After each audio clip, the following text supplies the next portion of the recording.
서울 강남의 아우디 공식 정비소였습니다. 유리창 너머로 억대의 차량들이 줄지어 서 있었습니다. 그 화려한 공간에 낡은 리어카를 끌고 한 노인이 들어섰습니다.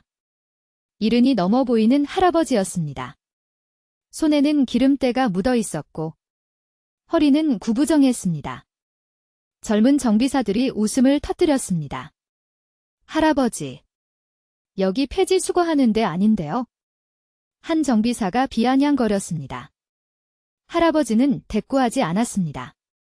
그저 정비소 한쪽에 세워진 검은색 아우디 A8을 바라볼 뿐이었습니다. 그 차는 3일째 고장의 원인을 찾지 못해 방치되어 있었습니다. 독일 본사에 문의까지 했지만 해결되지 않았습니다. 차 주인은 대한민국 10대 그룹 중 하나인 성진그룹의 회장이었습니다. 성 회장은 이미 3번이나 항해 전화를 했고 오후에 직접 방문한다고 했습니다. 정비소 전체가 초긴장 상태였습니다. 그때 할아버지가 천천히 그 차에 다가갔습니다. 저기요. 어르신. 정비사가 소리쳤습니다. 할아버지는 본이들 열었습니다. 정비사들이 달려가 막으려 했습니다. 하지만 할아버지의 눈빛은 이미 엔진 깊숙이 향해 있었습니다. 그 눈빛에는 70평생 쌓인 무언가가 담겨 있었습니다. 정비소장이 뛰어왔습니다. 이게 무슨 짓입니까? 이 차가 얼마짜린 줄 아세요? 할아버지는 고개를 들지 않았습니다. 대신 품에서 낡은 공구 세트를 꺼냈습니다. 손때가 묻어 반들반들했습니다. 수십 년은 함께한 도구들이었습니다. 연료 분사 시스템 센서, 배선이 단락됐어. 할아버지가 낮게 말했습니다. 정비사들이 어이없다는 듯 웃었습니다. 할아버지, 우리가 벌써 그거 다 체크했거든요. 본사 엔지니어도 못 찾은 걸 어떡해. 할아버지는 대답 대신 엔진 안으로 손을 넣었습니다. 이런 의미 있는 이야기를 더 많이 전하고 싶습니다. 구독과 좋아요가 큰 힘이 됩니다. 그의 손가락은 정확했습니다. 수십 년간 수천 대의 차를 만져온 손이었습니다. 10분이 지났습니다. 할아버지가 작은 부품 하나를 들어 올렸습니다. 여기야. 이 커넥터가 부식됐어. 독일 본사 매뉴얼에도 안 나오는 부분이지. 초기 A8 설계 때 내가 우려했던 부분인데. 말끝을 흐렸습니다. 정비소가 조용해졌습니다. 할아버지의 손끝에서 나온 부품은 정확히 문제의 원인이었습니다. 정비소장의 얼굴이 굳어졌습니다. 어르신, 어떻게 아신 겁니까? 할아버지는 대답하지 않았습니다. 그저 묵묵히 새 부품을 연결했습니다. 하나 시간이 채 안 되어 엔진이 살아났습니다. 부드러운 엔진 소리가 정비소에 울려 퍼졌습니다. 정비사들의 입이 벌어졌습니다. 그때 정비소 입구에 검은 세단이 멈췄습니다. 성진그룹 성태준 회장이 도착한 것입니다. 성태준 회장은 60대 중반이었습니다. 대한민국 자동차 부품 산업의 거인이었습니다. 그의 회사는 독일, 일본, 미국 자동차 회사의 핵심 부품을 납품했습니다. 회장이 정비소로 들어섰습니다. 비서들이 뒤따랐습니다. 내 차 어떻게 됐어? 위압적인 목소리였습니다. 정비소장이 허리를 굽혔습니다. 회장님, 그게 방금 수리가 완료됐습니다. 뭐? 3일 동안 못 고치던 걸 갑자기? 회장의 눈이 날카로워졌습니다. 정비소장이 할아버지 쪽을 가리켰습니다. 저분이 하나 시간 만에 고치셨습니다. 회장의 시선이 할아버지에게 향했습니다. 할아버지는 등을 돌린 채 공구를 정리하고 있었습니다. 낡은 작업복에 구부정한 허리. 회장의 표정에 의아함이 스쳤습니다. 노인장, 이리 와보시오. 할아버지가 천천히 돌아섰습니다. 두 사람의 눈이 마주쳤습니다. 그 순간 회장의 얼굴이 창백해졌습니다. 당신은... 회장의 목소리가 떨렸습니다. 비서들이 놀라 회장을 바라봤습니다. 이렇게 동요하는 회장은 처음 봤습니다. 할아버지는 말없이 회장을 바라봤습니다. 그 눈빛에는 30년의 세월이 담겨 있었습니다. 박영호 수석님. 회장이 더듬거렸습니다. 정비소 전체가 얼어붙었습니다. 박영호. 그 이름을 아는 사람은 자동차 업계에서 전설로 통하는 인물이었습니다. 30년 전 독일 아우디 본사의 아시아인 최초 수석 엔지니어. 아우디 A8 초기 모델의 설계를 이끌었던 천재. 그리고 어느 날 갑자기 사라진 사람. 오랜만이네. 태준아. 할아버지가 담담하게 말했습니다. 회장의 다리가 흔들렸습니다. 어떻게? 왜 이런 모습으로? 내가 왜 이렇게 됐는지 궁금한가? 할아버지의 목소리는 담담했지만 그 안에 깊은 슬픔이 묻어 있었습니다. 회장의 얼굴에 복잡한 감정이 스쳤습니다. 죄책감, 두려움, 그리고 무언가를 숨기려는 듯한 경계심. 여기서 이야기할 건 아닌 것 같군. 할아버지가 공구 가방을 들었습니다. 30년 만에 보는 건데 밥이라도 한 끼 사게. 회장은 말없이 고개를 끄덕였습니다. 두 사람이 정비소를 나섰습니다. 비서들이 따라가려 했지만 회장이 손짓으로 막았습니다. 이것은 그들만의 이야기였습니다. 30년의 시간을 건너뛰어 마주한 두 남자. 한 사람은 재벌이 되었고 한 사람은 폐지를 줍고 있었습니다. 그 사이에 무슨 일이 있었던 걸까요? 30년 전 독일 잉골슈타트 아우디 본사 연구소였습니다. 당시 40대였던 박영호 수석은 아시아인 최초로 수석 엔지니어 자리에 올랐습니다. 한국에서 온 천재 엔지니어. 그의 손에서 아우디 A8의 혁신적인 알루미늄 프레임 기술이 탄생했습니다. 성태준은 그의 후배였습니다. 한국에서 건너와 박영호 밑에서 일했습니다. 총명했지만 야심이 컸습니다. 영호 형. 이번 프로젝트 성공하면 형 이름이 자동차 역사에 남겠어요. 태준이 말했습니다. 박영호는 웃었습니다. 이름이 뭐가 중요해? 좋은 차를 만드는 게 중요하지? 순수했습니다. 박영호는 오직 기술에만 관심이 있었습니다. 그래서 주변을 보지 못했습니다. 태준이 그의 기술을 몰래 빼돌리고 있다는 것을. 한국의 대기업들이 막대한 돈을 들여도 얻지 못한 기술이었습니다. 태준은 밤마다 박영호의 설계 도면을 복사했습니다. 연구 노트를 촬영했습니다. 그리고 한국의 기업들에게 팔았습니다. 어느 날 아우디 본사의 조사관들이 들이닥쳤습니다. 기술 유출 혐의였습니다. 모든 증거가 박영호를 가리키고 있었습니다. 그의 컴퓨터에서 외부 전송 기록이 발견됐습니다. 그의 사물함에서 복사된 도면들이 나왔습니다. 박영호는 경악했습니다. 나는 그런 적 없어. 아무도 믿지 않았습니다. 독일에서의 삶은 하루아침에 무너졌습니다. 해고당하고 업계에서 추방당했습니다. 한국으로 돌아왔지만 어떤 회사도 그를 받아주지 않았습니다.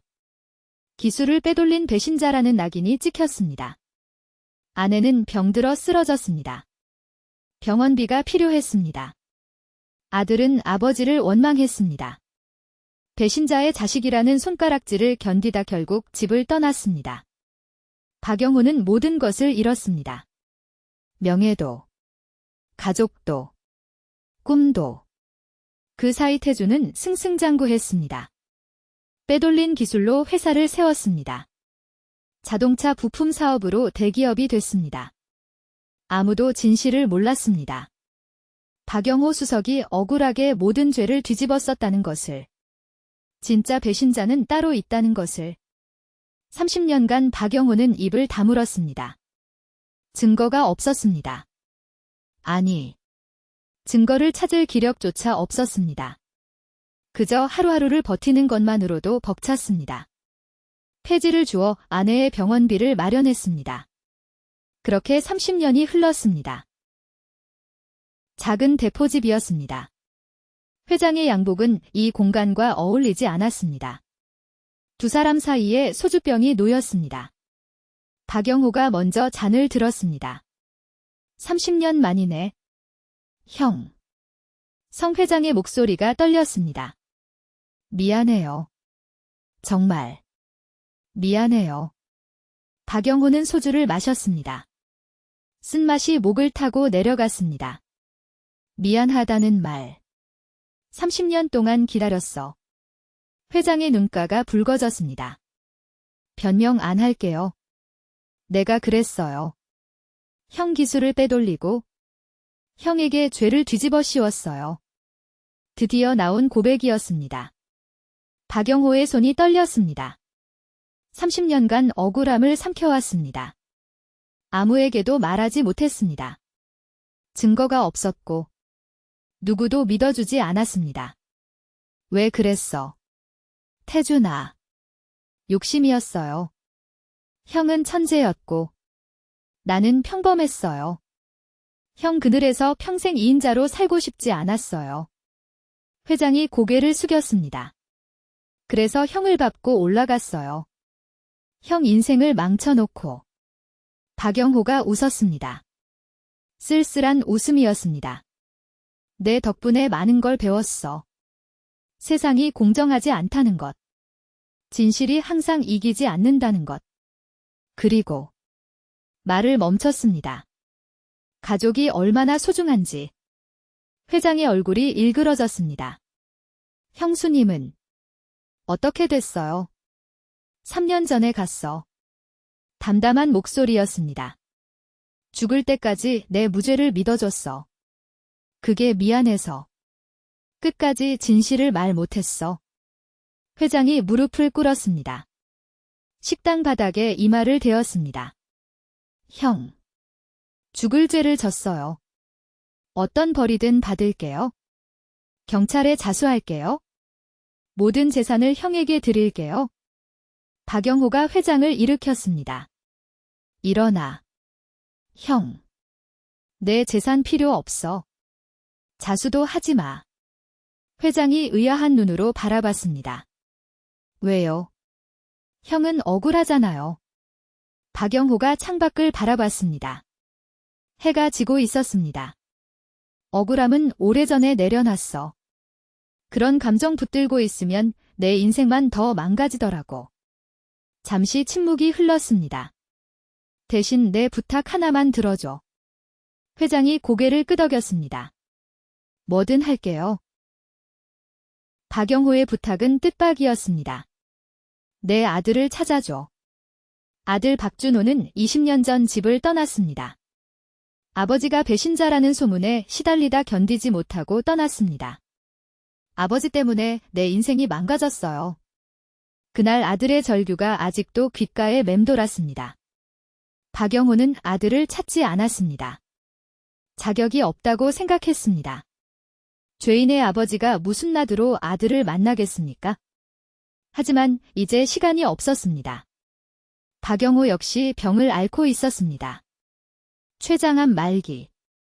의사는 6개월을 선고했습니다. 죽기 전에 아들 얼굴 한 번만 보고 싶어. 회장은 모든 수단을 동원했습니다. 일주일 만에 아들을 찾았습니다. 충격적이었습니다. 박준호는 병원에 있었습니다. 건설 현장에서 일하다 사고를 당해 혼수 상태였습니다. 3년째 깨어나지 못하고 있었습니다. 병원비가 밀려 곧 퇴원 조치될 처지였습니다. 박영호가 병실 문을 열었습니다.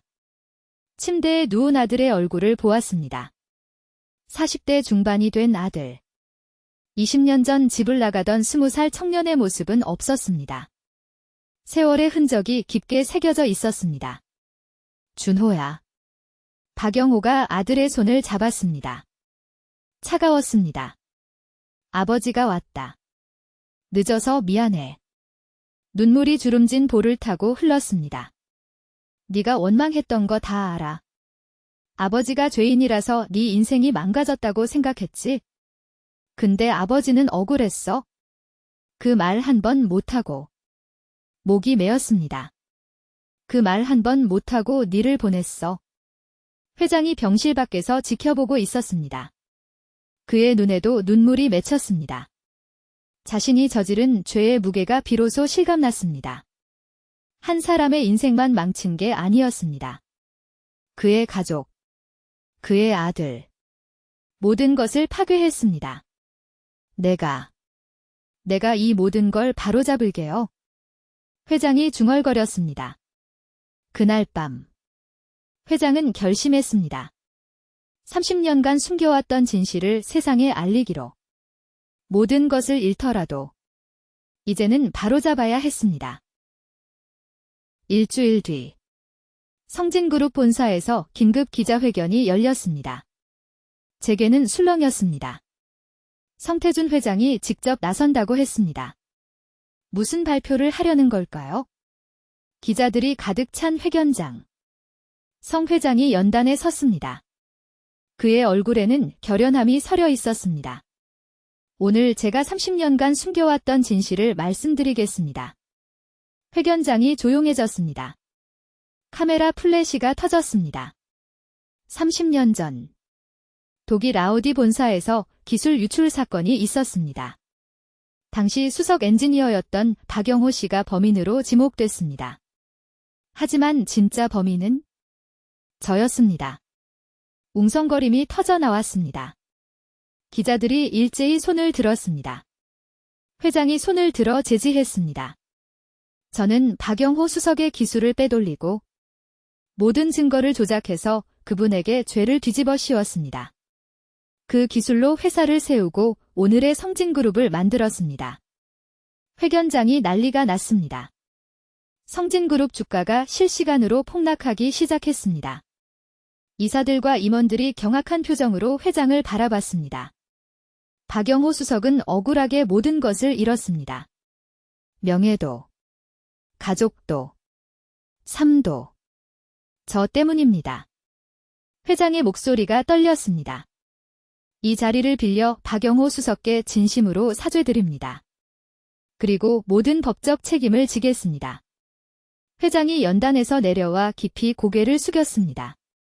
그때 회견장 뒤에서 한 노인이 걸어 나왔습니다. 박영호였습니다. 낡은 작업복 차림 그대로였습니다. 기자들이 일제히 카메라를 돌렸습니다. 두 남자가 마주 섰습니다. 30년의 세월이 그 사이에 있었습니다. 박영호가 회장의 손을 잡았습니다. 용기 내줘서 고맙다. 태준아. 회장의 눈에서 눈물이 흘렀습니다. 형. 저를 용서해 주시는 겁니까? 박영호가 고개를 저었습니다. 용서는 네가 스스로 해야 해. 나는 이미 내려놨어. 그 말에 회장이 무너졌습니다. 30년간 짊어진 죄책감이 터져나왔습니다. 회견장 전체가 숙연해졌습니다. 기자회견 후 모든 것이 바뀌었습니다. 박영호 수석의 명예가 회복됐습니다. 30년 만에 진실이 세상에 알려졌습니다. 자동차 업계는 그를 다시 불렀습니다. 하지만 박영호는 모든 제안을 거절했습니다. 그에게 남은 시간이 많지 않았습니다. 성 회장은 약속을 지켰습니다. 박준호의 병원비를 모두 부담했습니다. 최고의 의료진을 붙였습니다. 그리고 기적이 일어났습니다. 3년간 혼수 상태였던 박준호가 눈을 떴습니다.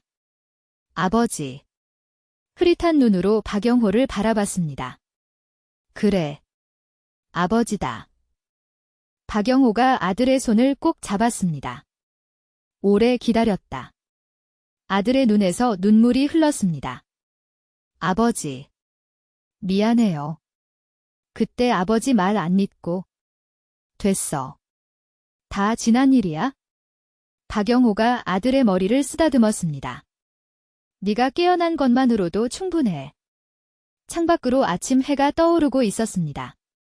30년 만에 처음으로 따뜻한 빛이었습니다. 병실 한쪽에서 성 회장이 지켜보고 있었습니다. 그의 얼굴에도 눈물이 흐르고 있었습니다. 자신이 빼앗았던 것들이 조금씩 돌아오고 있었습니다. 박영호가 고개를 돌려 회장을 바라봤습니다. 그리고 가볍게 고개를 끄덕였습니다. 그것으로 충분했습니다. 한 달 뒤, 박영호 수석은 아들 곁에서 눈을 감았습니다. 유언장에는 단 한 줄이 적혀 있었습니다. 손때 묻은 공구 세트를 아들에게 남긴다는 것. 그리고 덧붙여진 말. 기술은 사람을 위해 쓰여야 한다고. 장례식에 수많은 사람들이 찾아왔습니다. 30년 전 그를 배신자라 손가락질했던 사람들도 있었습니다. 이제야 진실을 알게 된 사람들이었습니다.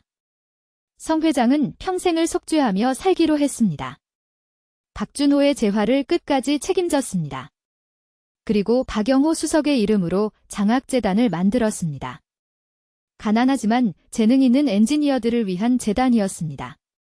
폐지를 줍던 할아버지는 사실 전설이었습니다. 세상이 외면했던 30년. 그는 묵묵히 살아남았습니다. 그리고 마지막에 가장 큰 선물을 받았습니다. 아들의 눈을 보며 떠날 수 있었다는 것. 진실은 때로 늦게 오지만 결국 오고야 맙니다. 당신이라면 30년간 억울함을 어떻게 견디시겠습니까?